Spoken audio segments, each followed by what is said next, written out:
Hey guys, Plasticon here. Hope you guys have been doing okay. I've been fairly busy working in my studio.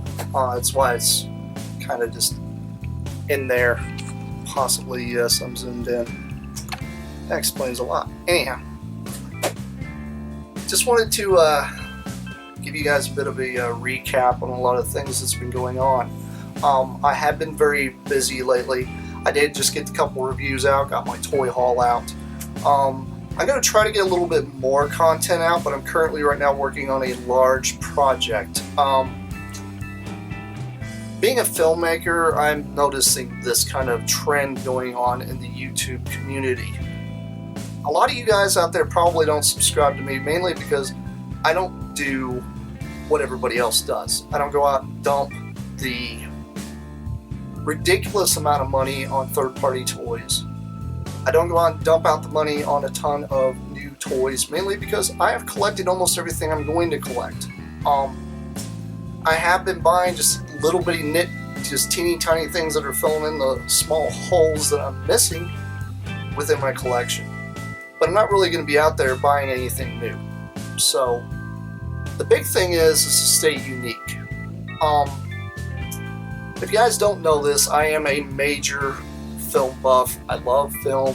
It's all I do. It's all I eat. It's all I breathe. I just got done watching a little bit of stuff for the behind the scenes for Blade Runner. If you guys don't know this, Blade Runner is my favorite movie of all time. To me, there's no movie out there that even touches it.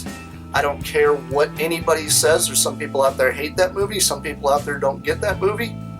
It's mainly because you probably need to watch the other different cuts of it, because there are several different cuts of that movie.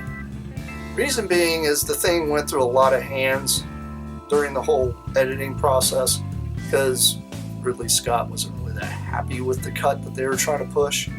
But at any rate, the movie is awesome.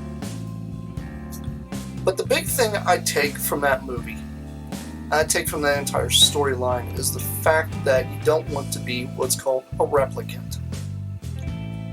I'm not going to do what everybody else does.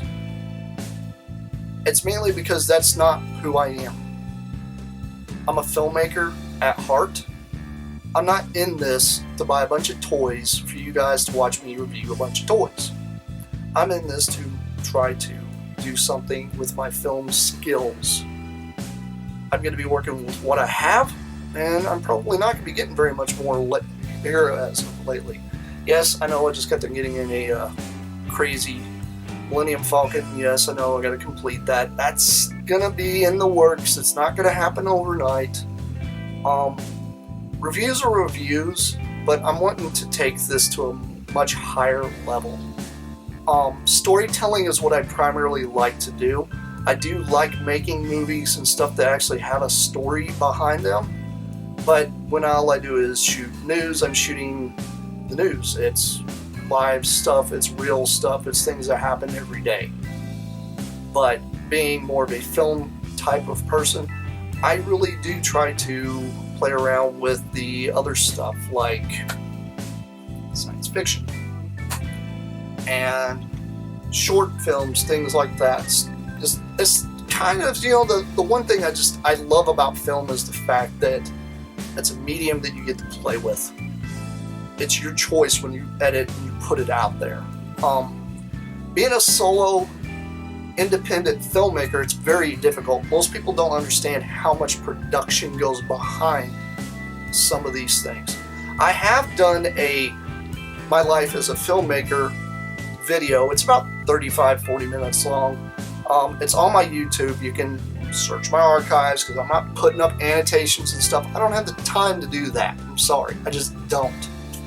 I've got enough time pretty much to shoot this, edit it, and put it up and be done with it, because I have to move on. When it comes to trying to post my videos and stuff, it takes me probably a good couple hours to post my videos all over Facebook and to all the groups I'm in.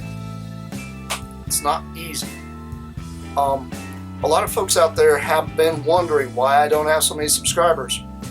Probably because I don't review brand new toys. But I don't just really want to review toys. I want to do more with this. I mean, I want to create better things. I mean, if you guys notice, I create a lot of little commercials because I like commercials. I like shooting quick little things that tell a whole story with them. Very, very, very small amount of time. Most people are like, well, that's easy to do.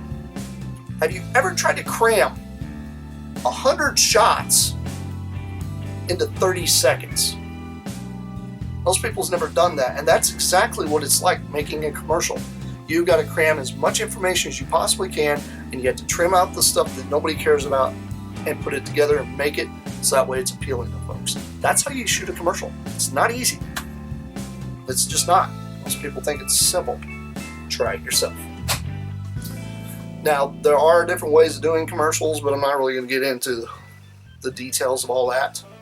But like I said, I have been working on a big project. I've got a major project going on that I have been in the works with for a long time.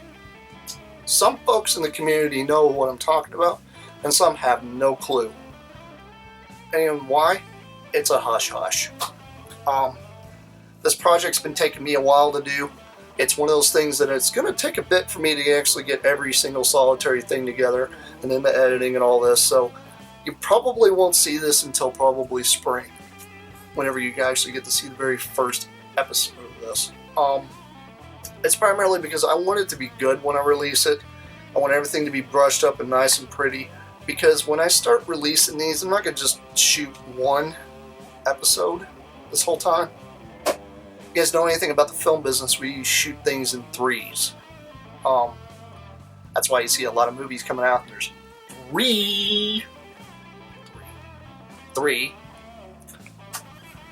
movies that come out. That's because the producers signed on the directors for 3 movies to be produced. Why do you think Hunger Games has got like 3 different movies? Why do you think The Hobbit came out in 3 different movies? If you guys don't know this about the business, that's what it is. I don't expect everybody to know everything there is about film or anything like that. It's just the fact that I just want to let you guys know that my channel is going to be about a whole lot of things other than just toys. I mean, I've got a lot of things going on in life. I am a filmmaker, so yeah, I'm going to come up with some crazy stuff every now and then. And it's off the wall. It might not be to your liking. Well, sorry. I've learned in life you can't please everybody. And that's just all there is to it. Especially when it comes to shooting the news.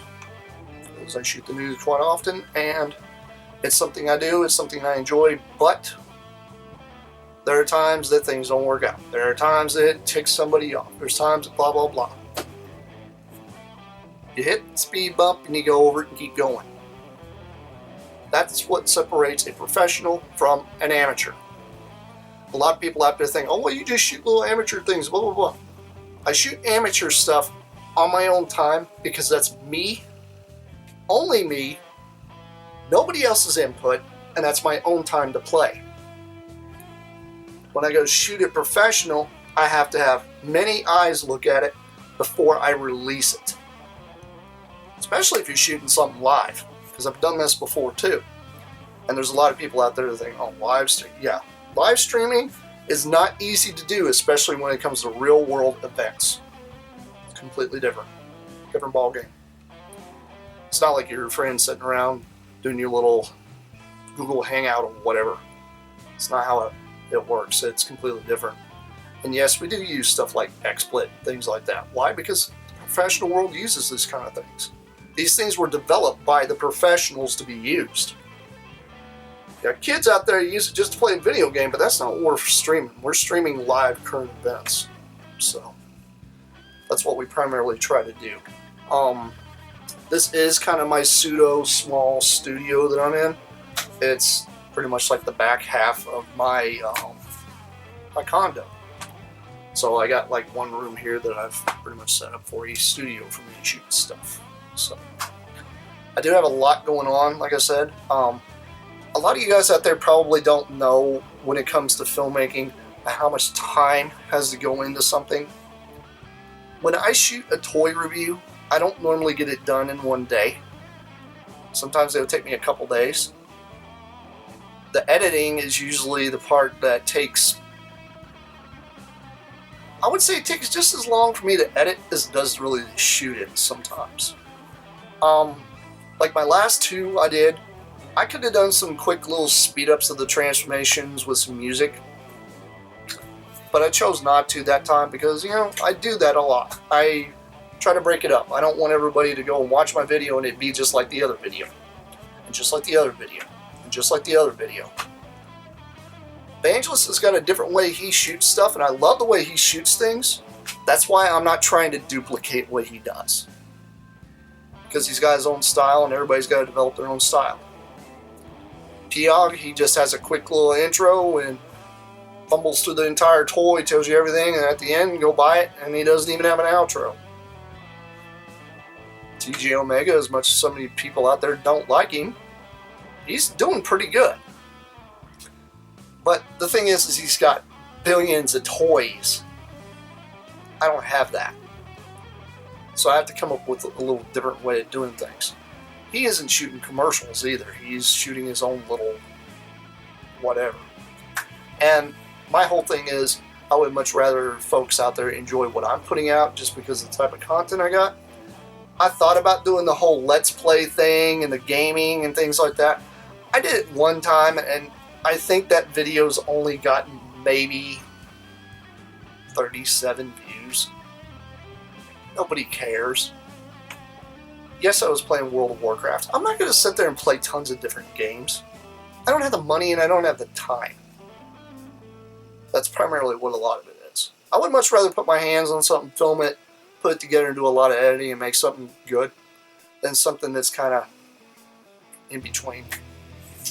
Now, when it comes to live builds, that's a different thing because that's something me actually putting my hands on something. I get to talk about it, I get to build it, experience it. You guys get to experience it as well, and that's the great thing. And I really want, you guys to actually see something a little bit different on my channel versus what everybody else does.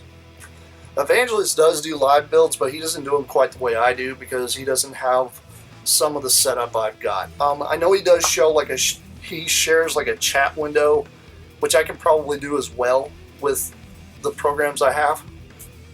But I really don't want to duplicate what anybody else is doing. That's why I do things a little differently. And I just think, it's better for the community, filmmaker community, when I say this, if we're always doing something completely different. I tend to like a lot of quirky things, but I am more of a science fiction kind of guy. So you're probably going to get a little more of that out of me. I have been doing a little bit of research and tutorials when it comes to making like body armor and things like that for shoots and stuff like that. And eventually I'm probably going to end up doing some of those myself. But as of right now, can't do anything at the moment. A half a year down the road, let's hope so.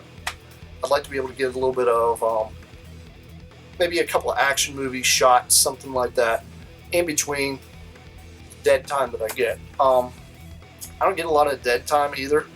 That's the other thing. I mean, I primarily work 7 days a week.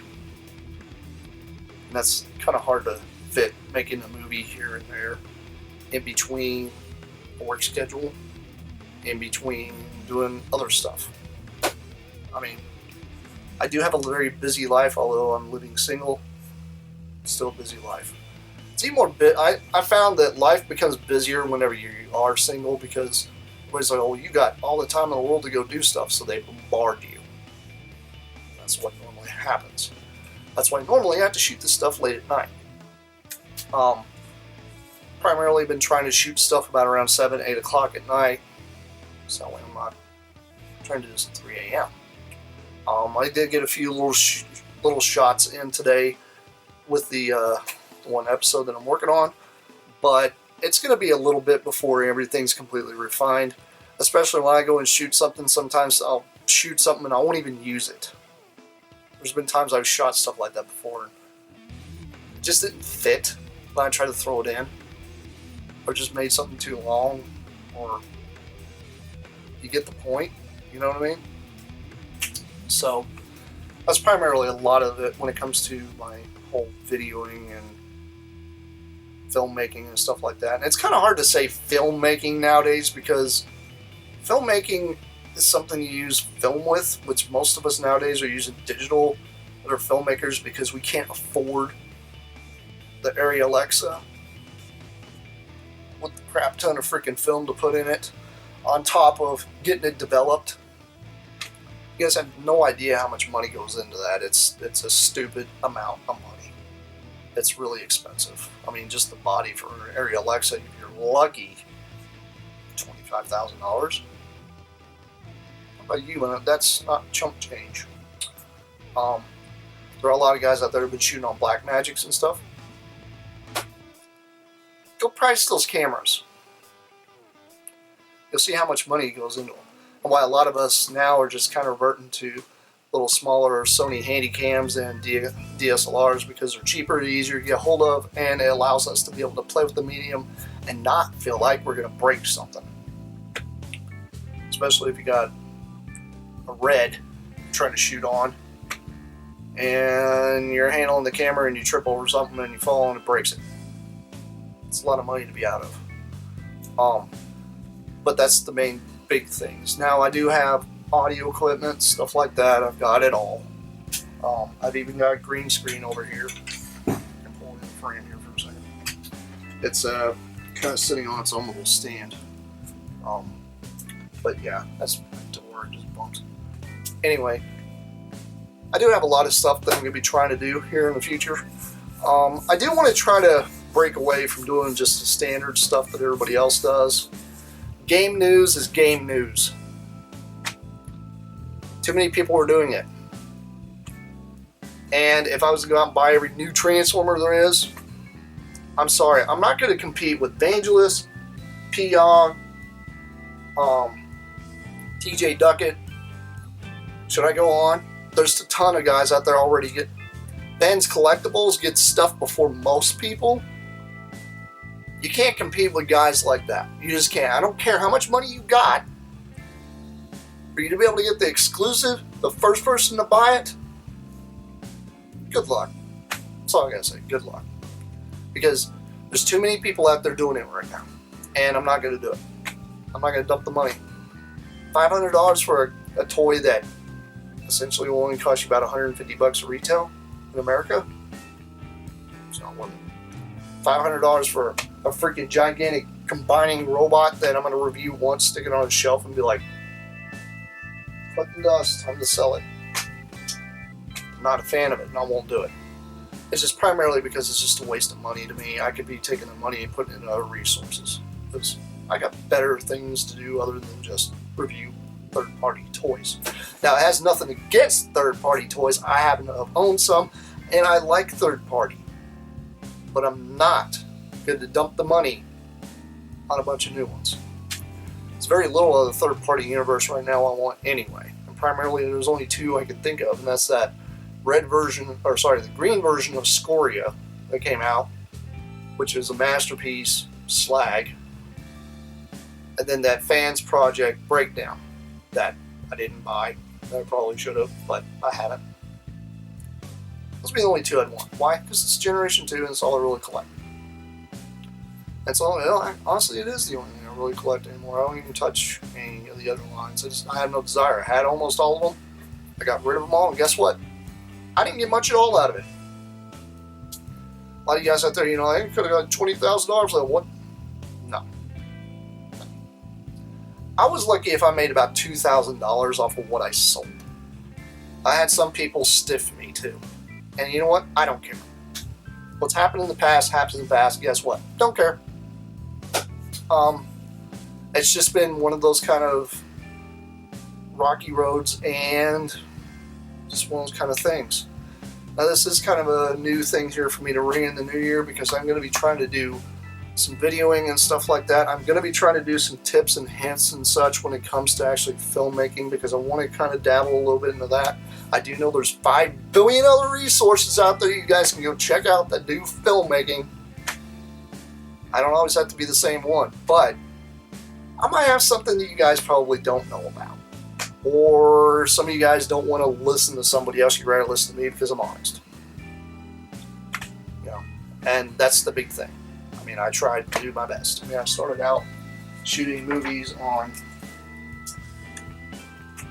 the digital world, this little bitty Sanyo Ecstasy. This little handy cam still works really well, and I keep it around. Why? Because I can use it. It's another tool. I can shoot 3 or 4 different angles at once because I have more than one camera. And that's one thing, and don't let anybody down you about this kind of thing.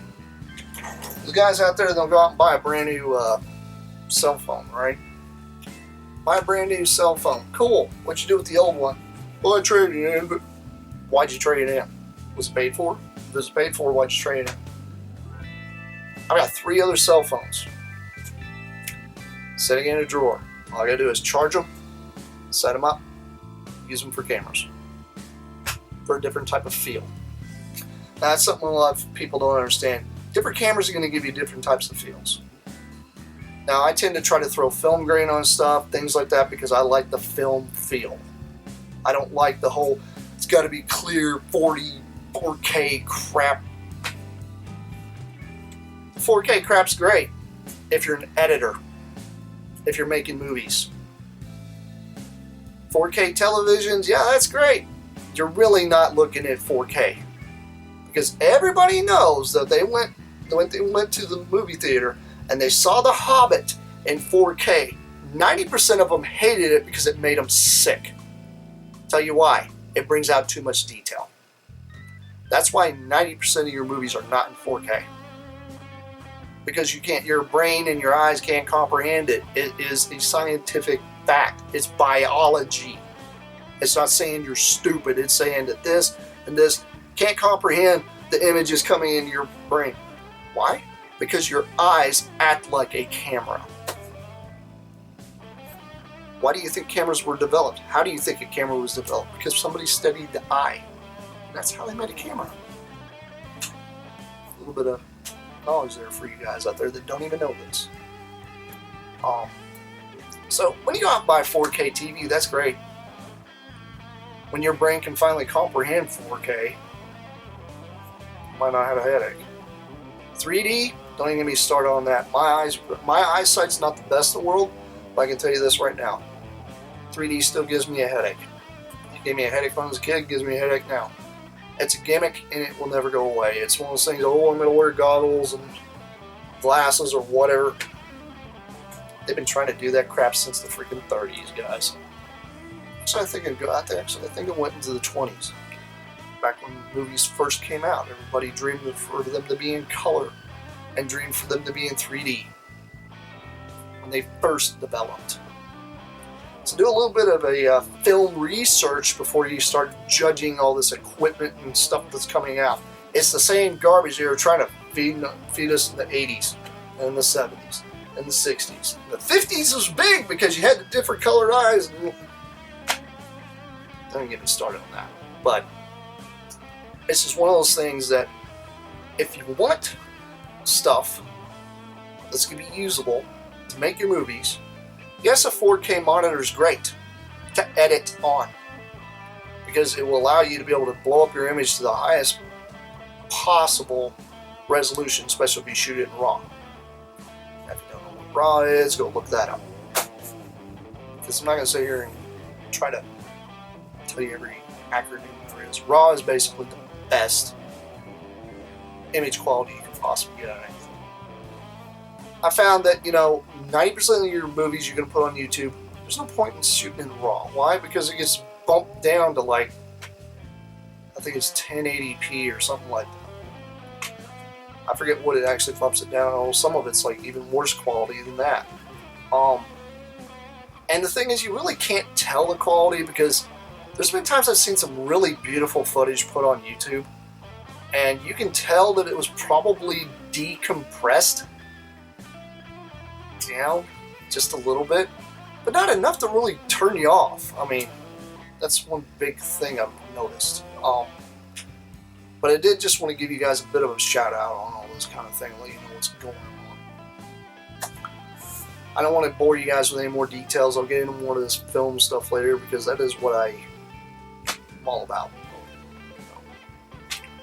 Playing with toys is great. Playing video games is great. making movies and putting something out there that actually matters to folks, that is something you can never duplicate. You can never duplicate that. Just keep that in mind when you guys make something. Some of you guys out there don't know how to make movies, that's fine. Some of you guys aren't filmmakers, I get that. But some of the guys out there that are actually leaving an impact on the communities and such, they need to keep at it. Because they're the ones that are actually influencing everybody. But myself, I've just been really busy doing what I got to do to make money, to survive. On top of shooting stuff that I want to shoot because I want to make movies. And doing a little bit of toy stuff helps. Gets the viewer base out there, and that's what I'm trying to do. But like I said, don't expect a whole bunch of brand new toys from me because that's not going to happen. I don't have the money. If you guys want to send me toys, cool. I'll review them. But I'm not going to dump any money on them. I'm done. I've pretty much bought almost everything I'm going to be getting. But like I said, there's a few G2s that I don't have that I'm going to dabble in and get. Most of those are European. Actually, I think they're all European. Besides a couple club exclusives here and there. That's about all I got left. And then the new ones that are coming out, the 3 new combiners that I don't have, obviously. And I've seen them on eBay. Somebody in China actually was selling them.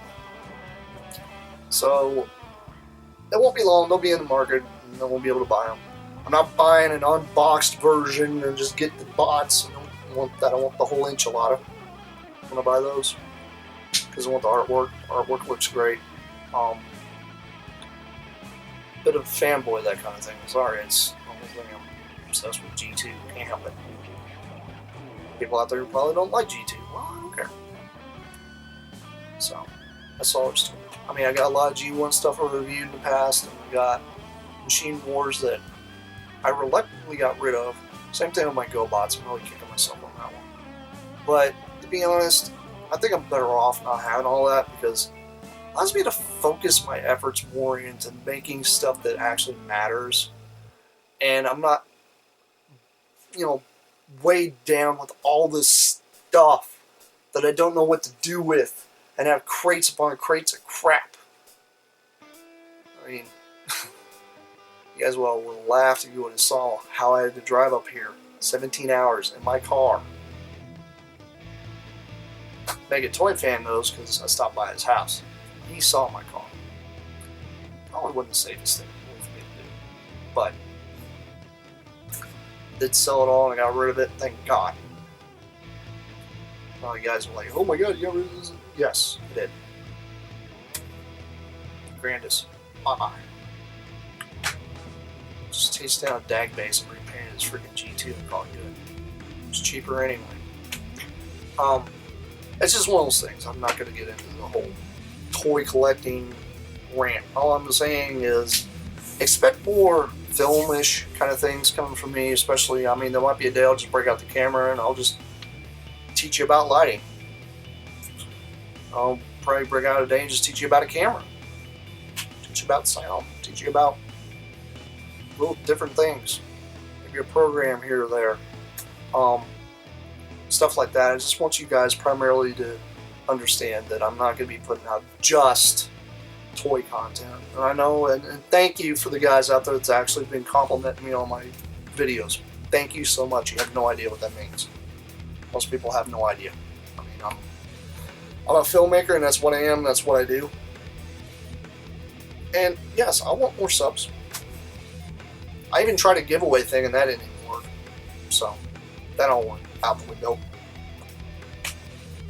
Tried. So, my whole thing is sub to me if you like me and you want to watch my stuff. Because I'm going to continue to crank out stuff whether you like it or not. That's all there's to it. Anyhow, this has been Plasticon. And this has been a bit of a vlog. And I'll give you guys a bit of a tour of the facilities here in the future once I get everything situated, because it's kind of a mess right now because I'm kind of busy doing a project. I kind of want to get some things situated before I give you a bit of a tour of that. Not really getting a tour of my condo. You don't need one of those. So, but anyway, it's just one of those things. I'm sitting a lot better than when I was, put it that way. I'm very thankful for the folks that's actually been helping me out. Appreciate that. And also, there is a support the thing on my channel. If you want to do that, that'd be awesome. But you don't have to, because I'm not going to be a moocher or a beggar. I have a job. It'd be nice to get a little extra money, but all that money would be going toward film projects, not toys. Film projects, because that's where the money needs to go. Because when I'm gone, then I'm gone. And what I've made is what I've made. And the impact I've made on the community and everybody I know has been done. That's just how I see it. So think about this. When George Lucas is gone, his legacy continues. Spielberg, same thing. Ridley Scott, yep. Me, I don't put myself up there at all.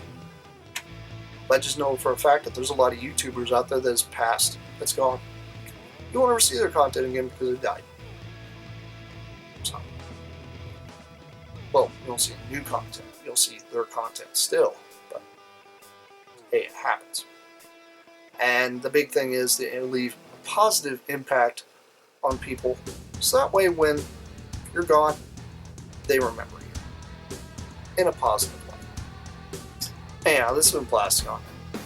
This has been a vlog, and I probably should have signed up a second ago. So I'll catch you guys around. See you. Peace out.